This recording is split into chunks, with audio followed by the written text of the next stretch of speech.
जय हिंद दोस्तों, आप सभी का स्वागत है आपके अपने यूट्यूब चैनल आर्जन गाइड एजुकेशन पर। दोस्तों, आज की इस वीडियो में हम स्टार्ट करने जा रहे हैं मैथ्स का एक बहुत ही महत्वपूर्ण चैप्टर, जिसे हम कहते हैं संख्या पद्धति या नंबर सिस्टम। दोस्तों, आज हम नंबर सिस्टम के बारे में बहुत ही बेसिक से जानकारी देंगे और आपको बताएंगे कि नंबर सिस्टम से एग्जाम में कैसे कैसे क्वेश्चन आते हैं और हम उन्हें कैसे सॉल्व करते हैं।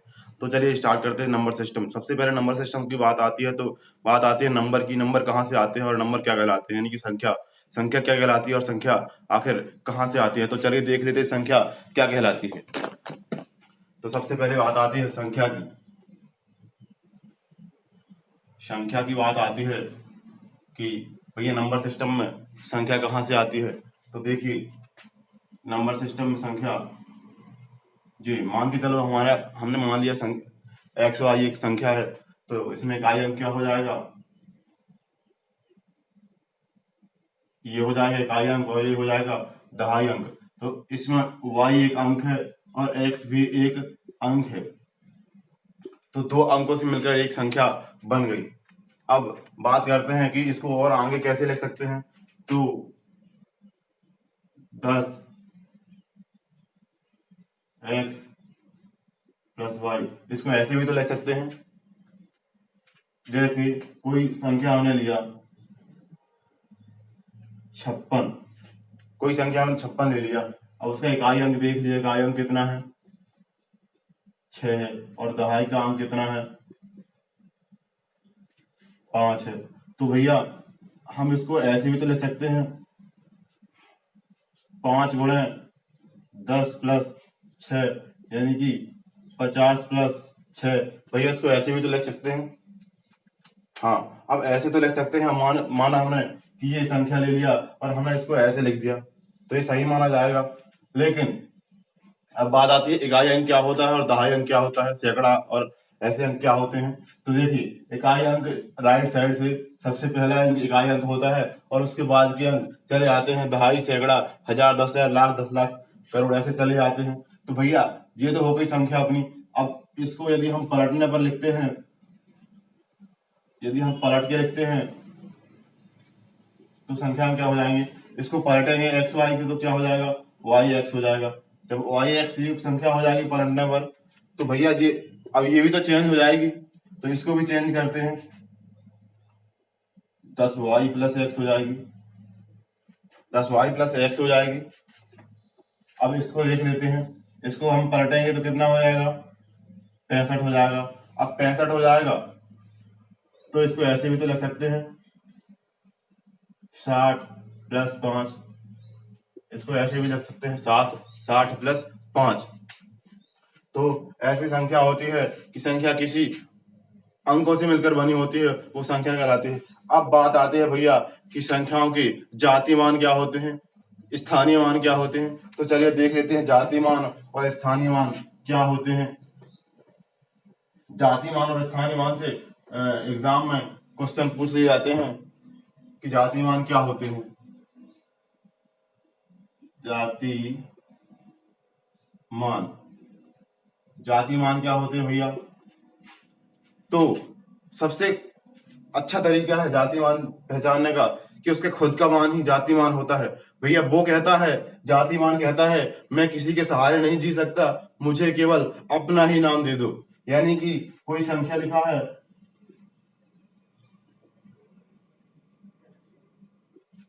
ये संख्या लिखी है।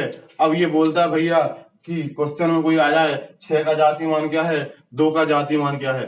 तो भैया ये कहता है कि हमें केवल अपने ही सहारे जीना है, मतलब कि 6 का जाति मान 6 ही हो जाएगा, 2 का जाति मान 2 हो जाएगा और 3 का जाति मान 3 हो जाएगा। तो बोलता है भैया कि हम अकेले ही ठीक हैं, यानी कि 6 का जाति मान 6 का जाति मान 6 हो जाएगा, 2 का जाति मान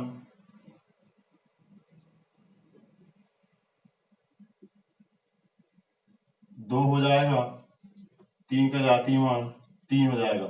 मतलब कि उसका खुद का ही मान जाति मान होता है, उसका खुद का मान जाति मान होता है, चाहे वह किसी भी स्थान पर लिखा हो उसका मान जाति मान हो जाएगा। अब बात करते हैं जाति मान के बाद स्थानीय मान। आखिर स्थानीय मान क्या होता है। और उसे कैसे निकालते हैं। तो स्थानीय मान को भी देख लेते हैं।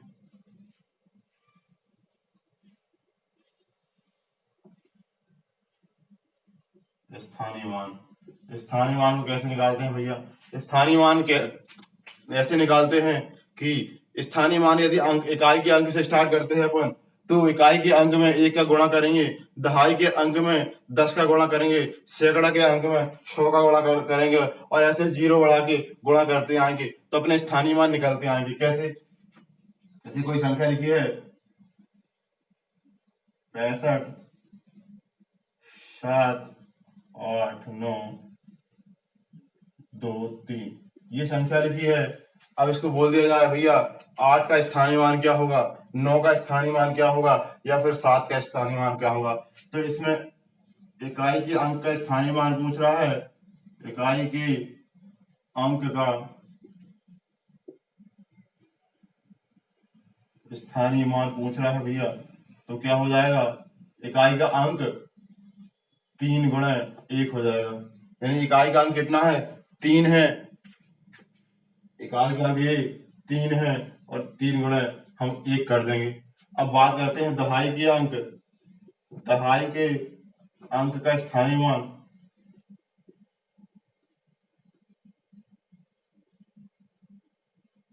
दहाई के अंक स्थानीय मान, तो भैया दहाई के अंक में क्या है, 2 है, तो 2 लिख देंगे। और दहाई का मतलब कितना होता है भैया, 10 होता है, तो 10 का गुणा कर देंगे, यानी कि 20 दहाई के स्थान का, यानी कि 2 का इकाई अंक स्थानीय मान क्या हो जाएगा, 20 हो जाएगा 2 का स्थानीय मान। अब सैकड़े की बात करते हैं। सैकड़े के अंक का स्थानीय मान,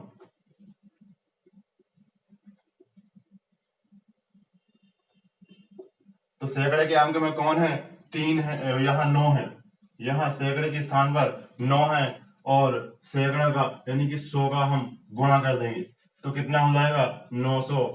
हमारा सैकड़ा के स्थान अंक के स्थानीय मान यानी कि 9 के अंक का स्थानीय मान कितना हो जाएगा, 900 हो जाएगा। अब हम सीधे सीधे ऐसे कैसे इसे कैसे करते हैं कि भैया अब पूछ लिया जाए कि 6 का स्थानीय मान क्या होगा, 5 का स्थानीय मान क्या होगा। तो सबसे पहले बात करते हैं कि इकाई अंक। इकाई अंक क्या होता है, इकाई अंक यहाँ से स्टार्ट होता है, यानी कि राइट हैंड से स्टार्ट होता है इकाई अंक। अब इकाई अंक ये दहाई, ये सैकड़ा, हजार, 10,000, लाख, 10 लाख ऐसे चलते आते हैं, यानी कि राइट से लेफ्ट की ओर चलते जाते हैं। तो बात करते हैं 6 का एक स्थानीय मान क्या होगा। तो 6 का स्थानीय मान निकालने के लिए कुछ नहीं करना है, 6 का स्थानीय मान 6 लिख के और जितने अंक 6 के आगे हैं उतने हम जीरो लगा देंगे। 1 2 3 4 5 6, 6 अंक लिखे हैं तो 1 2 3 4 5 6, बस आंसर हो गया। अब 6 का स्थानीय मान पूछ रहा है तो 6 का स्थानीय मान ये निकल के आया, क्योंकि इसके आगे 6 संख्या है तो हम 6 जीरो रख देंगे तो आंसर हमारा निकल आएगा। अब इसी में पूछ लिया जाता है कि 5 का स्थानीय मान क्या होगा, 5 का स्थानीय मान क्या होगा।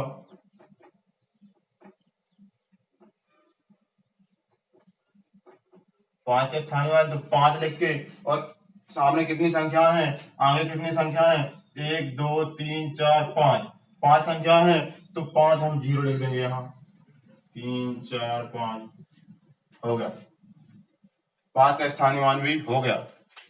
ऐसे ही 8 का स्थानीय मान पूछे, 7 का स्थानीय मान पूछे, उसकी अंक आगे जितनी भी संख्या लिखी है उतने जीरो का गुणा कर देंगे तो हमारा आंसर आ जाएगा। यानी कि स्थानीय मान के बेसिक हमने कवर कर लिए हैं। अब बात करते हैं कि स्थानीय मान और जातीय मान से आखिर क्वेश्चन कैसे पूछे जाते हैं। तो सबसे पहले देखिए, कोई संख्या ले लेते हैं,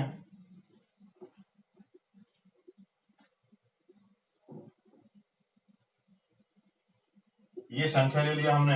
अब ऐसे क्वेश्चन आते हैं कि भैया 3 का स्थानीय मान और 3 के जातीय मान में अंतर क्या होगा। देख लीजिए, 3 का स्थानीय मान में और 3 के जातीय मान में क्या अंतर होगा।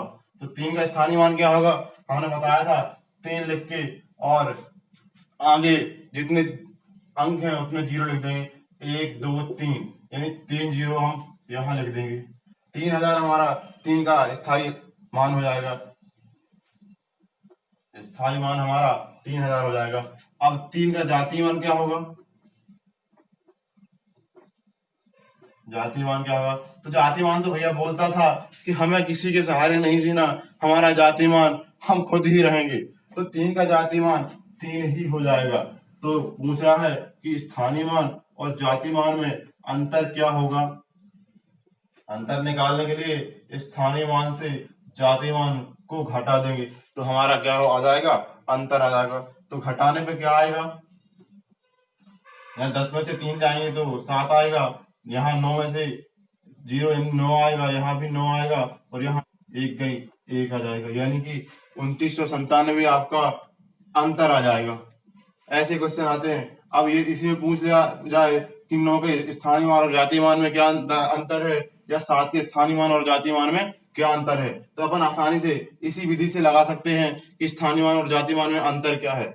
अब एक क्वेश्चन और आता है, पूछ लिया था इसके स्थानीय मान और स्थानीय मान में अंतर क्या है, तो आप स्थानीय मान निकाल लोगे और जातीय मान निकाल लोगे। स्थानीय मान में अंतर पूछे तो स्थानीय मान और स्थानीय मान दोनों का निकाल के दोनों को घटा दोगे। और यदि बात करता है जातीय मान की, तो जातीय मान को घटा दें तो आपका अंतर निकल आएगा। अब ये तो स्थानीय मान और जातीय मान की बात कर ली कि स्थानीय मान के क्वेश्चन कैसे आते हैं और जातीय मान के क्वेश्चन कैसे आते हैं। अब बात करते हैं कि आखिर संख्याएं क्या होती हैं और कितने प्रकार की होती हैं। तो संख्याएं सबसे पहले हमने देखा कि कितने क्या होती हैं, अब देखते हैं कितने प्रकार की होती हैं। आखिर संख्याएं क्यों, कौन कौन सी संख्याएं होती हैं। सबसे पहले कौन सी संख्या होती है, प्राकृत संख्या होती है। तो प्राकृत संख्या सबसे पहले संख्या आ जाती है,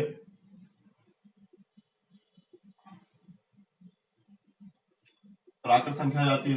भैया प्राकृत संख्या किसे कहते हैं, तो प्राकृत संख्या वह है धनात्मक संख्या है जो 1 से स्टार्ट होती है और अनंत तक चली जाती है। जी हाँ, प्राकृत संख्या वह धनात्मक संख्या है जो 1 से स्टार्ट होके और अनंत तक चली जाती है। जैसे 1 2 3 4 5, और ये इन्फिनिटिव यानी अनंत तक चली जाएगी तो ये प्राकृत संख्या हो जाएगी। अब बात करते हैं भैया कि हमारा संख्या में एक जीरो तो होता है, जीरो भी तो होता है, अभी इसमें जीरो नहीं है, तो आखिर जीरो है किसमें, तो देखिए जीरो इसमें है, पूर्ण संख्या में जीरो है। पूर्ण संख्या का मतलब ही पूर्ण संख्या यानी कि पूरी संख्या, अधूरी संख्या नहीं। तो अधूरी संख्या जब ही होगी जब 1 से बढ़ गई अनंत तक, लेकिन यदि उसमें जीरो लग जाएगा तो 1 2 3 4 अनंत तक इसमें जीरो लग जाएगा तो ये संख्या पूर्ण संख्या होगी। अब बात करते हैं प्राकृत संख्या, पूर्ण संख्या तो हो गई। अब पूर्णांक क्या होता है, पूर्णांक क्या होता है भैया, पूर्णांक वह संख्या होती है जो 1 से लेके धनात्मक की ओर इन्फिनेटिव तक, और यहाँ -1 से लेके ऋणात्मक की ओर -इन्फिनेटिव तक होती है। जैसे कि 0 1 2 3 4 ये इन्फिनेटिव तक हो जाएगा, और यहाँ -1 -2 और माइनस इन्फिनेटिव तक ये हो जाएगा। यानी कि ऋणात्मक इन्फिनेटिव और धनात्मक इन्फिनेटिव तक ये संख्या होती है जिसे हम पूर्णांक कहते हैं। अब बात करते हैं भैया, ये तो हो गया प्राकृत संख्या, पूर्ण संख्या और पूर्णांक संख्या। अब बात करते हैं सम प्राकृत संख्या क्या होती है, विषम प्राकृत संख्या क्या होती है। तो सम प्राकृत संख्या को भी देख लेते हैं। सम प्राकृत संख्या क्या होती है भैया, सम प्राकृत संख्या वो संख्या होती है जिसमें 2 का पूरा पूरा भाग चला जाता है, वो सम प्राकृत संख्या होती है। 2 का पूरा पूरा भाग चला जाए तो वह संख्या सम संख्या होगी।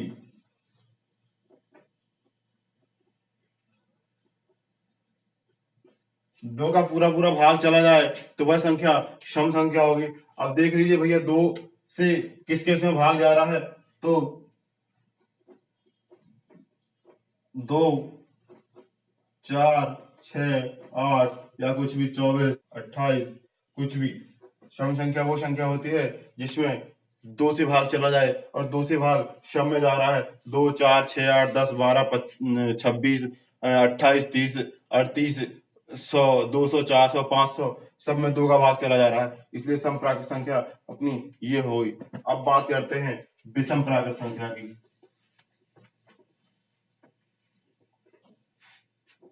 इनके बारे में आप जानते होंगे, इसलिए ज्यादा एक्सप्लेन नहीं कर रहे हैं।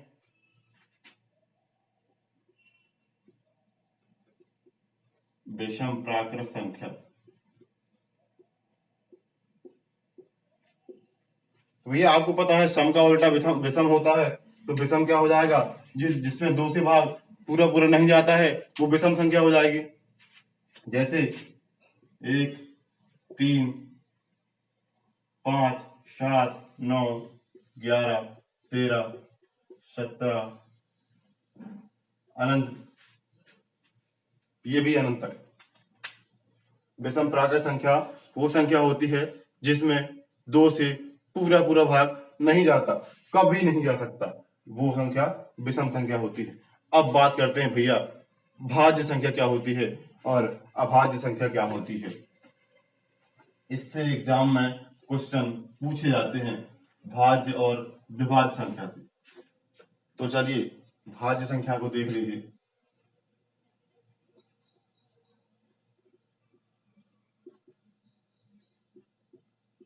भाज्य संख्या को देखते हैं तो भाज्य संख्या की परिभाषा ये है कि भाज्य संख्या में यदि अपने और एक के अतिरिक्त और भी किसी संख्या से भाग चला जाता है तो वो संख्या भाज्य संख्या कहलाती है। अपने या एक के अतिरिक्त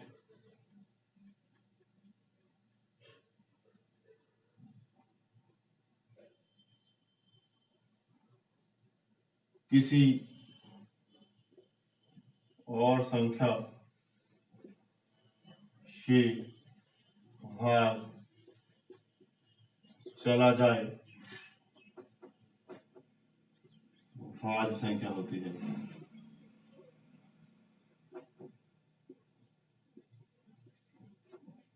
अपने और एक के अतिरिक्त और किसी भी संख्या से भाग चला जाए तो वह भाज्य संख्या होती है। कैसे, अब पूछ लिया जाता है सबसे छोटी भाज्य संख्या क्या होती है, तो सबसे छोटी भाज्य संख्या होती है हमारी 4। इसमें 2 नहीं ले सकते, 2 नहीं ले सकते क्योंकि 2 सम संख्या है लेकिन भाज्य संख्या नहीं है। इसमें हम 2 का भाग देंगे और 1 का भाग देंगे और किसी भी संख्या से 2 में भाग नहीं दे पाएंगे, इसलिए हम कहते हैं कि ये भाज्य संख्या नहीं अभाज्य संख्या मानी जाती है।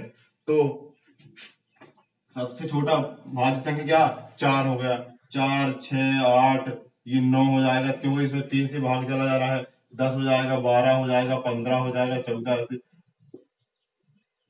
भाज्य संख्या होती है। मतलब अपने और एक के अतिरिक्त और किसी भी संख्या से भाग चला जाए इसमें शब में, इसमें 2 से भाग जा रहा है, इसमें 3 और 2 से, इसमें 4 से भाग जा रहा है, इसमें 2 4 और 2 से नहीं, इसमें 3 से भाग जा रहा है, इसमें 5 और 2 से भाग जा रहा है, इसमें 6 और 2 से भाग जा रहा है। तो मतलब कहने का मतलब ये है कि एक और अपने खुद से अतिरिक्त और किसी भी संख्या से भाग चला जाता है तो वो भाज्य संख्या कहलाती है। अब बात करते हैं अभाज्य संख्या की। अभाज्य संख्या की बात करते हैं।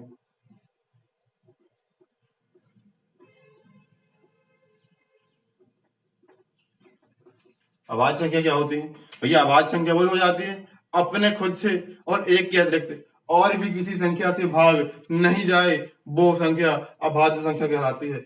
अब बात करते हैं सबसे छोटी अभाज्य संख्या की, तो सबसे छोटी अभाज्य संख्या 2 हो जाएगी क्योंकि 2 में हम और किसी भी संख्या का भाग नहीं दे सकते, केवल और केवल 2 का दे सकते हैं और 1 का दे सकते हैं और किसी भी संख्या का 2 में भाग नहीं दे सकते, इसलिए 2 हमारा अभाज्य संख्या हो जाएगा।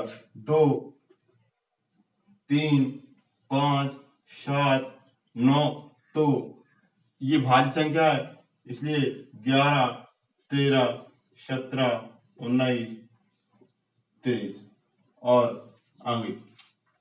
अब बात करते हैं भैया, एक ना तो इसमें लिया गया है और ना तो इसमें लिया गया है। 2 3 4 5 6 7 8, एक किस में आई, एक ना तो भाज्य और ना ही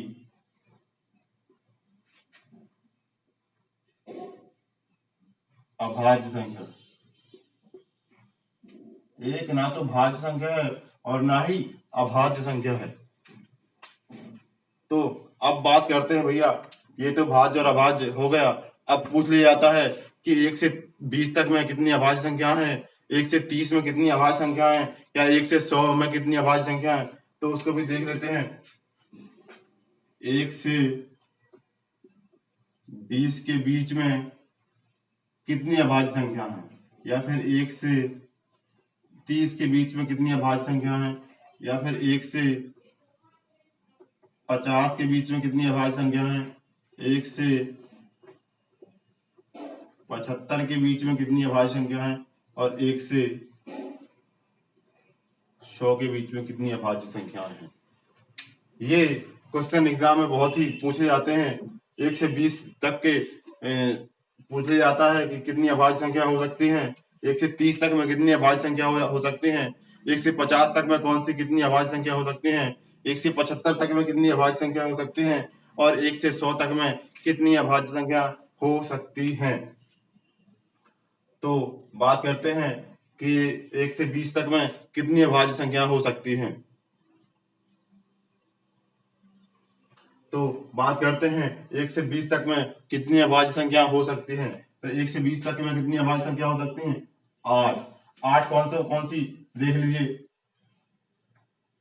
2 3 5 7 11 13 17 और 19। 1 2 3 4 5 6 7 और 8। 1 से 20 तक में कितनी संख्या हो सकती है अभाज्य, 8 संख्या अभाज्य होती है। अब बात करते हैं 1 से 30 तक में।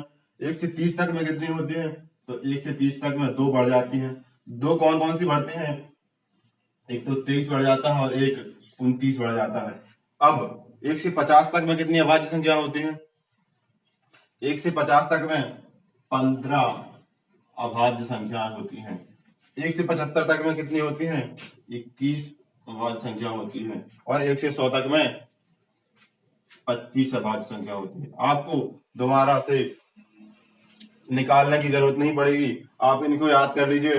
1 से 20 तक में 8, 1 से 30 तक में 10, 1 से 50 तक में 15, 1 से 75 तक में 21 और 1 से 100 तक में 25 अभाज्य संख्या होती हैं। अब बात करते हैं कि पूछ ले 50 और 100 के बीच में कितनी अभाज्य संख्या है।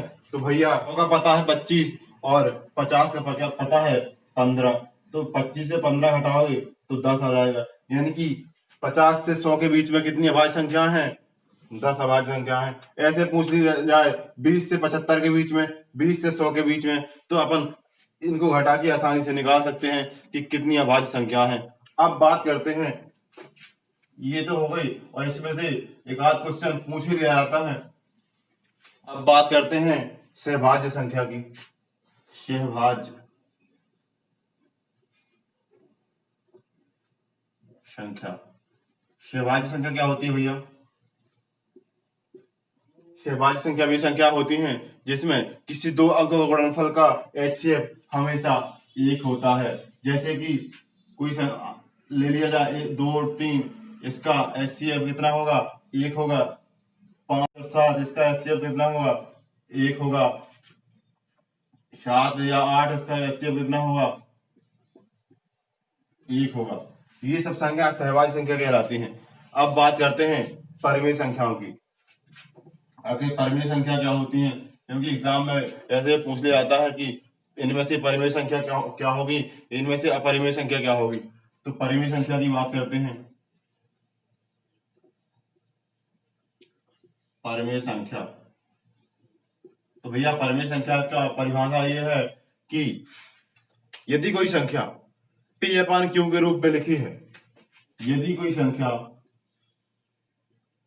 यदि कोई संख्या P अपॉन Q के रूप में लिखी जा सकती है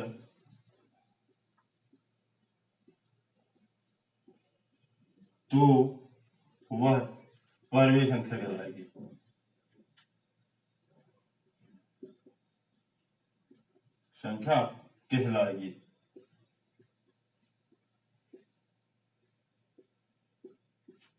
इसकी परिभाषा क्या है परमेय संख्या की? यदि कोई संख्या P अपॉन Q के रूप में लिखी जा सकती है तो वो संख्या परमेय संख्या कहलाएगी। लेकिन आपको पता है P अंश है और Q हर है, तो Q बराबर नहीं 0 के, यानी कि Q कभी भी 0 के बराबर नहीं हो सकता, लेकिन P बराबर 0 हो सकता है। मतलब कि यहाँ 0/4 हो सकता है, लेकिन 4/0 नहीं हो सकता, क्योंकि 0/4 का मतलब आंसर 0 आएगा, लेकिन 4/0 का मतलब इन्फिनेटिव होता है। तो का मतलब ये है कि अंश 0 हो सकता है, लेकिन हर 0 कभी नहीं हो सकता।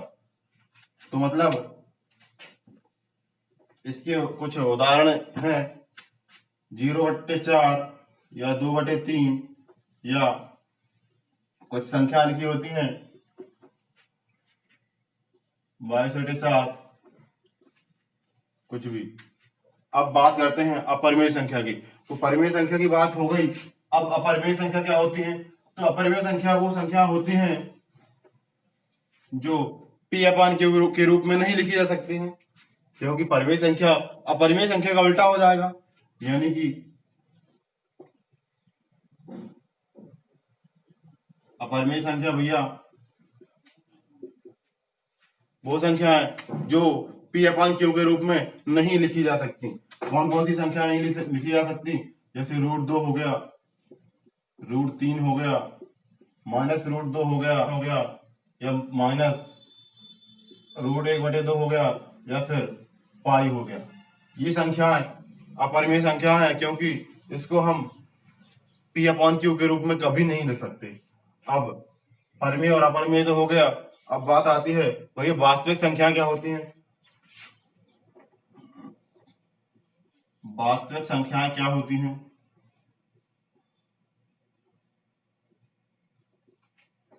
वास्तविक संख्याएं क्या होती हैं?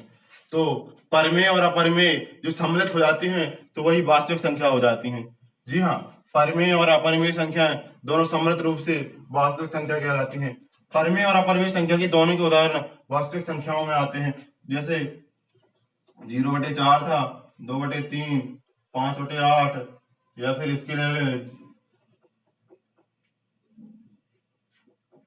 -√3, पाई, 22/7, 2, 3, 4, कुछ भी ले लें, ये सब संख्याएं वास्तविक संख्या कहलाती हैं। अब ये तो अपन ने बात किया संख्याओं की। आखिर कौन कौन सी संख्याएं क्या क्या कहलाते हैं और उसके उदाहरण देखें कि कौन सी संख्या के उदाहरण क्या है। अब बात करते हैं कि भैया 3 अंक की सबसे छोटी संख्या कौन? ऐसे क्वेश्चन बहुत ही पूछे जाते हैं कि 3 अंक की सबसे छोटी संख्या क्या है। तो सबसे पहले 2 अंक की सबसे छोटी संख्या देख लेते हैं। 2 अंक की सबसे छोटी संख्या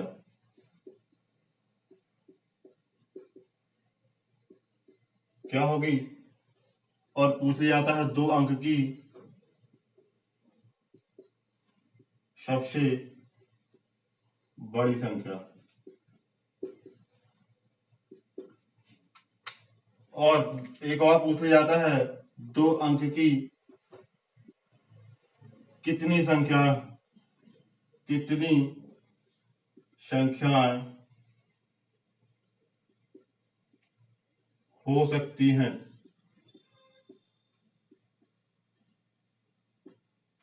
दो अंक की कितनी संख्याएं हो सकती हैं?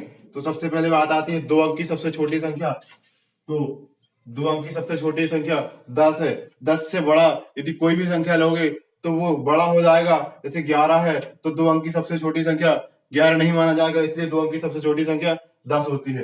अब 2 अंक की सबसे बड़ी संख्या 99 हो जाएगी, क्योंकि हम 100 लेंगे तो 100 3 अंक की हो जाएगी, इसलिए 2 अंक की सबसे बड़ी संख्या क्या हो जाएगी? 99। है कि हम कैसे पता लगाएं कि 2 अंक की कुल कितनी संख्या है? तो सबसे पहला 2 अंक की कुल कितनी संख्या है ज्ञात करने के लिए सबसे बड़ी संख्या 2 अंक की निकाल लेते हैं 99। अब उसमें माइनस कर देते हैं सबसे बड़ी संख्या 1 अंक की। 1 अंक की सबसे बड़ी संख्या में हमने माइनस कर लिया। आपको पता है 1 अंक का सबसे बड़ा संख्या कितनी हो जाती है? 9 हो जाती है। तो 99 में 9 घटाएंगे तो 90 आपका आंसर आएगा। आप कह सकते हो 2 अंक की कितनी संख्या हो सकती हैं? तो 2 अंक की केवल और केवल 90 संख्या हो सकती हैं। 90 संख्या से ना ज्यादा और ना ही कम। अब इसमें 3 अंक के पूछ लिया जाता है। 3 अंक की छोटी, 3 अंक की सबसे बड़ी और 3 अंक की कुल संख्याएं। 3 अंक की कुल संख्याएं पूछ लिया जाता है। 3 अंक की सबसे छोटी संख्या क्या है? तो भैया 3 अंक की सबसे छोटी संख्या 100 है। 1 2 3, 3 अंक आ गए इसमें। अब 3 अंक की सबसे बड़ी संख्या क्या हो सकती है? तो 3 अंक की सबसे बड़ी संख्या हो सकती है 999। अब बात आती है 3 अंक की कुल कितनी संख्या हो गई। 2 अंक तो हमने आसानी से निकाल लिया कि 2 अंक में 99 मैंने 9 को घटा दिया तो हमारा 2 अंक की सबसे कुल संख्या निकल आई। अब 3 अंक की कुल संख्या कैसे निकालेंगे? तो भैया 3 अंक की कुल संख्या भी वैसे निकालेंगे। 3 अंक की सबसे बड़ी संख्या माइनस 2 अंक की सबसे बड़ी संख्या। कुछ और